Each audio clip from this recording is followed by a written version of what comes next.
Hi friends, welcome to Komo's life style. கொசு தொல்லையால் தூங்க முடியாமல் அவஸ்தைப்படுறீங்களா?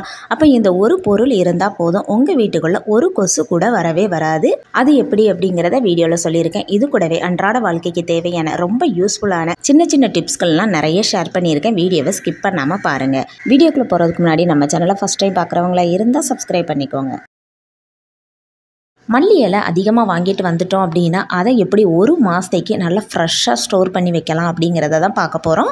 மல்லி இலை வாங்கிட்டு வந்த உடனே அடிப்பகுதியில் இருக்க அந்த மண்ணெல்லாம் நல்லா கட் பண்ணி தூர எடுத்துருக்கோங்க. அதேமாரி அழுகுன இலை எதுவும் இருந்தாலும் அதையும் தூர எடுத்துருங்க. மல்லி இலை வாங்கிட்டு வந்து அப்படியே நம்ம ஃப்ரிட்ஜில் ஸ்டோர் பண்ணோம் அப்படின்னா 2-3 நாளையிலே அது அழுகிரும். இந்த மாதிரி ஸ்டோர் பண்ணும்போது உங்களுக்கு ஒரு மாதம் ஆனாலுமே நல்லா ஃப்ரெஷ்ஷாக இருக்கும். நீங்கள் எந்த பாக்ஸில் ஸ்டோர் பண்ண போகிறீங்களோ அந்த பாக்ஸை எடுத்துக்கோங்க. அதில் ஒரு காட்டன் துணியை விரிச்சுக்கோங்க. விரிச்சிட்டு அதுக்கு மேலே நம்ம க்ளீன் பண்ணி வச்சுருக்க மல்லி இலையை எடுத்து வச்சு அந்த துணியாலே க்ளோஸ் பண்ணி ஃப்ரிட்ஜில் கொண்டு போய் வச்சிட்டோம் அப்படின்னா ஒரு மாதம் ஆனாலும் கெட்டே போகாது.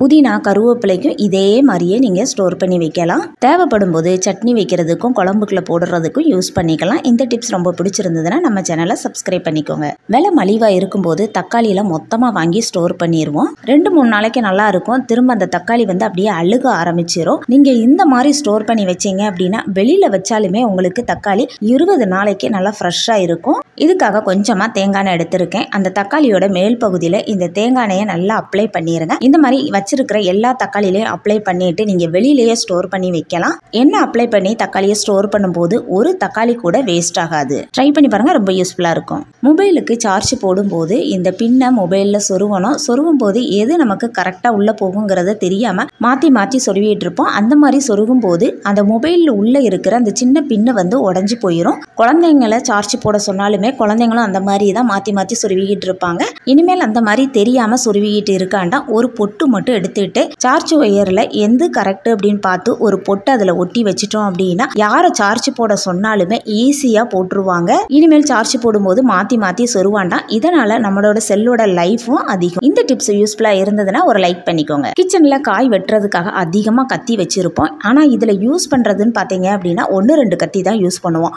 மற்ற கத்தி எல்லாம் அப்படியே வச்சிருப்போம். யூஸ் பண்ணாமலே கத்தியை வச்சிட்டோம் அப்படின்னா துருப்புரிக்க ஆரம்பிச்சிடும். பிறகு அதை கிளீன் பண்ணுறதும் கஷ்டம். நமக்கு வேஸ்ட்டு தான் அந்த கத்தியை. யூஸ் பண்ணாத கத்தியை எப்படி நல்லா ஷார்ப்பாக புதுசு போல் வைக்கலாம் அப்படிங்கிறத தான் இப்போ இந்த வீடியோவில் பார்க்க போகிறோம். என்கிட்டயும் நிறைய கத்தி இருக்குது. ஆனால் நான் யூஸ் பண்ணுறது இந்த 2 கத்தியை தான் யூஸ் பண்ணுவேன். இதுக்காக எடுத்துக்கிட்டது அலுமினிய ஃபாயில். இதில் இருந்து கொஞ்சமாக அலுமினிய ஃபாயிலை கட் பண்ணி கத்தி ஃபுல்லாக அந்த ஷார்ப் பகுதியை க்ளோஸ் பண்ணி வச்சுட்டோம் அப்படின்னா கத்தி ரொம்ப நாளைக்கு ஷார்ப்பாகவும் துருப்பிடிக்காமல் இருக்கும். நீங்கள் யூஸ் பண்ணாத கத்தி சிசரெல்லாம் இந்த மாதிரி நீங்கள் ஸ்டோர் பண்ணி வச்சு பாருங்கள். கொஞ்சம் கூட கத்தியில் துரு வரவே வராது. இதனால் நம்ம காசு கொடுத்து வாங்குற பொருளும் வேஸ்ட் ஆகாது. அவசரமாக சமைச்சிக்கிட்டு இருக்கும்போது கத்தி வந்து வெட்டவே மாட்டுக்கு, ஷார்ப்பே இல்லை அப்படின்னா அலுமினிய ஃபாயிலை கொஞ்சமாக கட் பண்ணிட்டு நல்ல பால் மாதிரி உருட்டிட்டு கத்தியில் வச்சு தேய்ச்சி எடுத்தோம் அப்படின்னா உடனே கத்தி வந்து நல்லா ஷார்ப்பாக ஆயிரும். அதுக்கப்புறம் நீங்கள் காய் கட் பண்ணி பாருங்கள். எவ்வளோ காயினாலும் டக்குன்னு கட் பண்ணிடலாம். இதுக்காக கடையிலெல்லாம் காசு கொடுத்து சாணம் வைக்கணும்னு தேவையே இல்லை. இந்த டிப்ஸ் உங்களுக்கு ரொம்பவே யூஸ்ஃபுல்லாக இருந்திருக்கும்னு நினைக்கிறேன். மாதம் மளிகை ஜாமான் வாங்கும்போது சுண்டல், வேர்க்கடலை, பருப்பு இதுவெல்லாம் அதிகமாக வாங்கிட்டு வந்து பாக்ஸில் போட்டு ஸ்டோர் பண்ணுவோம். ஃபஸ்ட்டு கொஞ்ச நாளைக்கு யூஸ் பண்ணும்போது நல்லா இருக்கும். அதுக்கப்புறம் அதில் இருந்து வண்டெல்லாம் வர ஆரம்பிச்சிரும். வேர்க்கடையில எல்லாம் எண்ணெய் மக்கு வந்து அடிக்க ஆரம்பிச்சிரும். நம்ம ரொம்ப நாளைக்கு யூஸ் பண்ணாமல் இருந்துட்டோம் அப்படின்னா இந்த 2 பொருளை மட்டும் இந்த பருப்போட உள்ளே போட்டு வச்சோம் அப்படின்னா ரொம்ப நாளைக்கு நம்ம வாங்கிட்டு வந்த மாதிரி பருப்பு எல்லாமே ஃப்ரெஷ்ஷாக இருக்கும். இதுக்காக எடுத்துக்கிட்டது ஒரு காஞ்ச மிளகாவும் ஒரு பிரிஞ்சி இலையும் தான். எல்லா பாக்ஸ்லேயுமே இந்த காஞ்ச மிளகாவையும் பிரிஞ்சி இலையும் போட்டு ஸ்டோர் பண்ணி வச்சிட்டோம் அப்படின்னா வருஷம் ஆனாலுமே கெட்டே போகாது. நம்ம வாங்கிட்டு வந்த மாதிரி ஃப்ரெஷ்ஷாகவே இருக்கும். அரிசியும் 25 கிலோ அரிசி 10 கிலோ அரிசியும் வாங்கிட்டு வருவோம். அது 2-3 மாதத்துக்கு வச்சு யூஸ் பண்ணுவோம். அதிக குவாலிட்டியில் அரிசிலாம் வாங்கிட்டீங்கன்னா இந்த மாதிரி காஞ்ச மிளகாவும் பிரிஞ்சி இலையும் போட்டு வைங்க. ரொம்ப நாளைக்கு கெட்டு போகாமல் இருக்கும். மழை காலம் வந்துட்டாலே உட்டால வச்சிருக்கிற கரண்டி இந்த மாதிரி பூரி கட்டையில எல்லாம் சீக்கிரமாகவே பங்கஸ் வர ஆரம்பிச்சிடும். திரும்ப நம்ம யூஸ் பண்ணும்போது அதை கழுவி அதை மெயின்டைன் பண்ணுறது ரொம்ப கஷ்டமாக இருக்கும். ஃபங்கஸ்லாம் வராமல் எப்படி மெயின்டைன் பண்ணலாம் அப்படிங்கிறத பார்க்கலாம். மரத்தாலான கரண்டி இந்த மாதிரி பூரி கட்டையிலலாம் கொஞ்சமாக தேங்காய் எண்ணெய் ஊற்றிக்கலாம். ஒரு 2 to 3 சொட்டு தேங்காய் எண்ணெய் ஊற்றிக்கோங்க. ரொம்பலாம் ஊற்றணும் தேவையில்லை. இது மேலே கொஞ்சமாக தூள் உப்பு நல்லா தூவி விட்டுட்டு கையால் நல்லா எல்லா பக்கமும் படுற மாதிரி தேய்ச்சி விட்டுக்கலாம். தேய்ச்சி விட்டுட்டு ஒரு துணி அப்படி இல்லைன்னா ஒரு டிஷ்யூ வச்சு நல்லா தொடச்சி எடுத்துட்டீங்க அப்படின்னா கொஞ்சம் கூட அதில் பங்கஸ் வரவே வராதுங்க. உட்டாலான கரண்டிலாம் நிறைய வச்சுருப்போம். இந்த மழை டைமில் எடுத்து பார்த்தோம் அப்படின்னா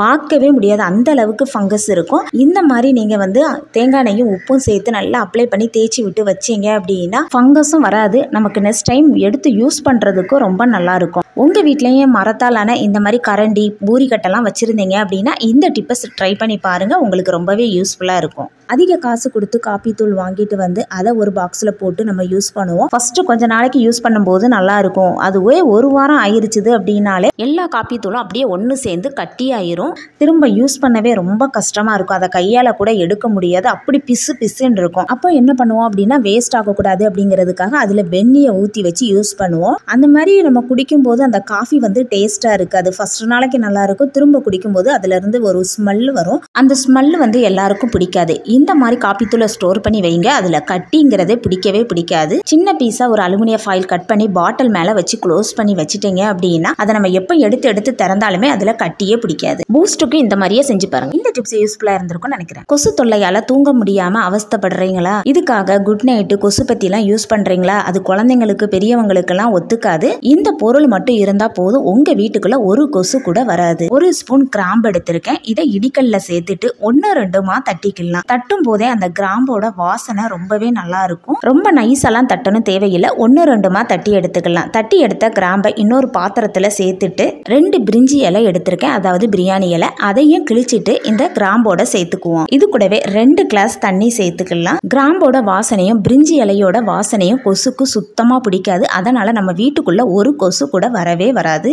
அடுப்பை ஆன் பண்ணிட்டு இதை ஒரு 2 நிமிஷத்துக்கு நல்லா தளன்னு கொதிக்க வைக்கலாம். தீயை லோ ஃப்ளேமில் வச்சு தான் கொதிக்க வைக்கணும். அப்போ தான் அந்த கிராம்போட சாரும் அந்த பிரிஞ்சி இலையோட சாரும் நல்லாவே இறங்கும். இந்த அளவுக்கு நல்லா கொதிக்க வச்சோம் அப்படின்னா அதோட கலரே மாறி போய் இருக்கும். இப்போ அடுப்பை ஆஃப் பண்ணிட்டு இது நல்லா ஆறட்டும். ஆறுனதுக்கப்புறம் வடிகட்டி எடுத்துக்கலாம். நல்லா ஆறிடுச்சு. ஒரு வடிகட்டி வச்சு வடிகட்டி எடுத்துட்டு இதை ஒரு ஸ்ப்ரே பாட்டிலில் ஊற்றிக்கலாம். உங்ககிட்ட ஸ்ப்ரே பாட்டில் இல்லை அப்படின்னா ஜூஸ் பாட்டில் இருந்ததுன்னா அதோட மூடியில் சின்ன சின்ன ஓட்டைகள் போட்டு எடுத்துக்கோங்க. கொசு அழிக்கக்கூடிய மேஜிக் லிக்விட் வந்து ரெடி ஆகிருச்சு.